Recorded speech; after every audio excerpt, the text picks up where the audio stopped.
బుక్క మీద వెచ్చని సిగ్గు వచ్చినప్పుడు దానిని అడుగు. ఎర్రదనం అంటే చెబుతుంది పెదవి కొమ్మ పూసిన పువ్వు. అందమైన నీ చిరునవ్వు తెల్ల రంగు అట్టా ఉంటుంది. నీలో నిలువుల పులకలు రేగిన వేళ నువ్వే పచ్చని పైరుని అవుతానమ్మా.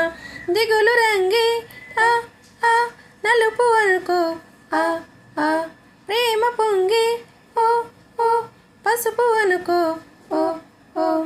భావాలను గమనిస్తుంటే ప్రతి రంగును చూస్తున్నట్టే. చూపులు ఎవ్వరిమైనా చూపించే లోకం ఒకటే. నేస్తమా ఇద్దరి లోకం ఒకటే లేవమ్మా. అందుకే నా కన్నులతో లోకం చూడం.